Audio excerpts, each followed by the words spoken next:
ನಾನು ನೆಕ್ಸ್ಟ್ ವೀಡಿಯೋಲಿ ನಿಮಗೆ hair style ತೋರಿಸ್ಕೊಡ್ತೀನಂದೆ. ಸಾರಿ, ನಾನು ಎಲ್ಲಿ ಹೋಗ್ತಿದ್ದೀನಿ ಅಂತ ತೋರಿಸ್ಕೊಡಲ್ಲ ನಿಮಗೆ. ತಪ್ಪು ತಿಳ್ಕೊಬೇಡಿ, ಯಾಕಂದರೆ ನಾನು ಫೋನ್ ಇಟ್ಕೊಂಡು ಹೋಗುವಾಗ. ಸರಿ, ಇವಾಗ ಪಾಚಿಂಕಿ ಎತ್ಕೊಳ್ಳಿ. ಹೇರ್ ಸ್ಟೈಲ್ ತೋರಿಸ್ಕೊಡ್ತೀನಿ ನಿಮಗೆ. ನಂದು ಅಷ್ಟೇನು ಉದ್ದ ಕೂದಲೇನಿಲ್ಲ, ಇಷ್ಟೇ ನೋಡಿ. ನೋಡಿದ್ರಾ, ಚಿಕ್ಕಿ ಹಿಡ್ದು ಹೋಗುತ್ತೆ ಕೂದಲು. ನನಗೆ ಆಗಲ್ಲಪ್ಪ.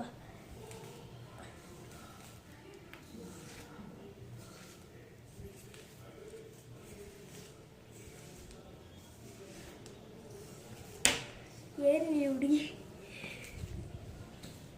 ನನಗೆ ತಂಗಿ ಇಲ್ಲ, ತಮ್ಮ ಇದ್ದಾನೆ. ಅವನು ಮಲಗಿದ್ದಾನೆ ನಮ್ಮ ಅಜ್ಜಿ ರೂಮಲ್ಲಿ. ಅವನ್ನ ತೋರಿಸಲ್ಲ, ಯಾಕಂದರೆ ಅವರೆಲ್ಲ ಬಾಗಿಲು ಹಾಕ್ಕೊಂಡಿರ್ತಾರೆ.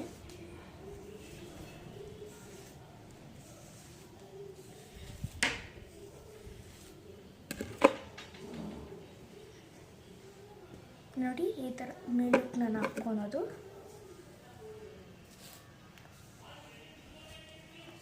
ನಾನು ಎಲ್ಲ ವೀಡಿಯೋಸಲ್ಲೂ ಹಾಕಿದ್ದೇನೆ, ಬಟ್ ಲೀವ್ ಏರ್ ಮಾಡಲ್ಲ ನಾನು. ಚಿಕ್ಕಿ ಹಿಡ್ದು ಹೋಗುತ್ತೆ. ಕರೆಕ್ಟಾ ನೋಡಿ.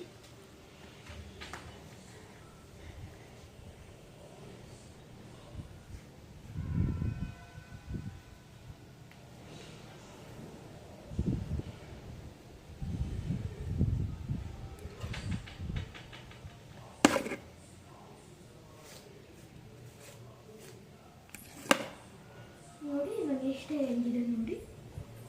ನಾನು ಮುಂದೆ ಈ ಥರ ಬಿಡ್ತೀನಿ, ಆದರೆ ನಂಗೆ ಬರಲ್ಲ. ಅದು ಕಟ್ ಮಾಡಿಸ್ಬೇಕು ಲೆದರು. ನೋಡಿದ್ರೆ ಕ್ಲಿಪ್ಸು ನೆಕ್ಸ್ಟ್ ವೀಡಲ್ಲಿ ತೋರಿಸ್ತೀನಿ ಕ್ಲಿಪ್ಸು.